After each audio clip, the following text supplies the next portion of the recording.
That's good. Woo! Good morning, good afternoon, good evening, whatever time you're watching this. Welcome to the first video in this series. It's Mental Health Awareness Week, which is hosted by the Mental Health Foundation in the UK. It's a week dedicated to raising awareness of mental health, to inspire action and promote the message of good mental health for all. This year, I'm getting involved by posting a video every single day of the week with help and advice on different topics. So put the kettle on and let's get started. Ooh, it's too hot for me. The theme of Mental Health Awareness Week this year is kindness. And during these testing times during lockdown, I'm sure we've all seen our fair share of kindness. We've seen Captain Tom Moore raise £32 million for the NHS. We've seen pictures of rainbows and painted stones around our neighbourhoods, and people helping those in need during this pandemic, to name but a few. It's wonderful how we can all come together even when we're so far apart. The kindness that we show others is good for us. It's good for our mental health. It feels good to do good, and there should be no shame in that. However, being kind to ourselves is more often than not a challenge. And that's what I want to talk about today. Being kind to your mind with self-compassion. Having compassion for ourselves is no different to having compassion for other people.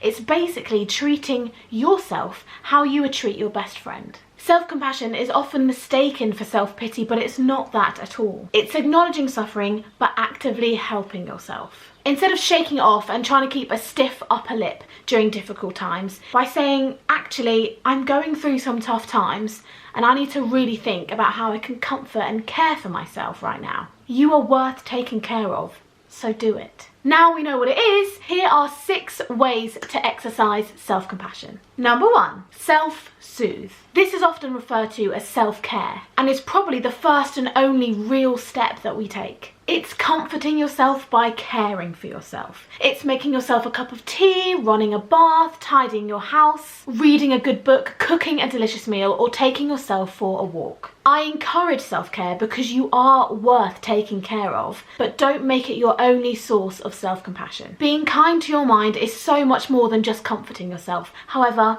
it's a really important initial step. Number 2, acknowledge your emotions. Don't ignore them. We feel emotions for a reason. So don't hold on to the good ones and suppress the bad ones, because that's unrealistic and unhelpful. Know and try to understand why perhaps you aren't feeling so great. And allow yourself to truly feel it without becoming it. You can ride the wave of emotion without it consuming you. But the more we bottle it up, the more intense it gets.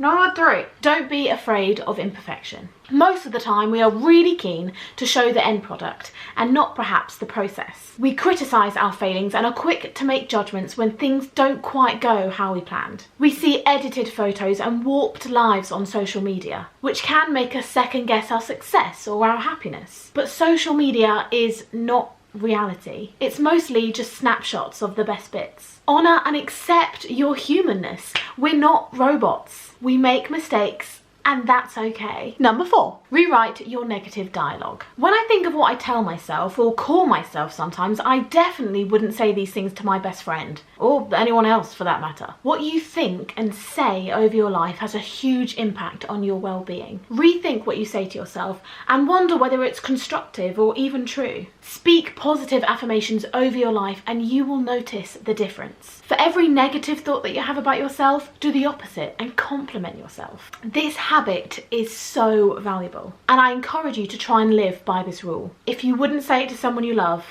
don't say it to yourself.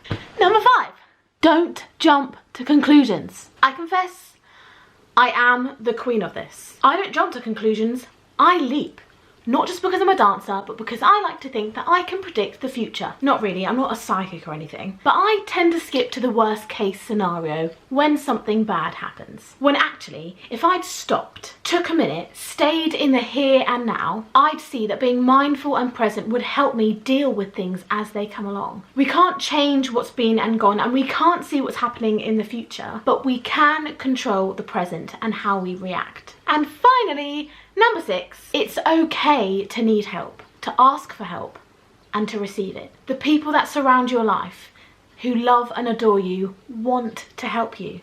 just as I'm sure you would like to help them. Communicate your struggles, whether they're big or small, because a problem shared is a problem halved. Ever told someone something and felt that huge weight being lifted off your shoulders because you aren't the one having to deal with that alone anymore? It's a feeling of relief. Let yourself feel that. Life is full of beautiful moments, but also some challenging ones too. When I was in hospital, there was a sign that was on the day room window that said, "Life is tough, but so are you." And I know that to be true. You are one of a kind. You are special, unique, and deserving of only the best love and care. Being kind to your mind is a full-time job and shouldn't be put on hold ever. It's the little steps and the start of positive habits that create this positive change. So try it, I dare you, because you are worth making positive decisions for. Oh, and while you're practicing self-compassion, encourage others to do it too. In the meantime, keep being awesome, and I'll see you tomorrow for another video in this series during Mental Health Awareness Week. I hope this has inspired and encouraged you to be kind to your mind. And every time you start beating yourself up,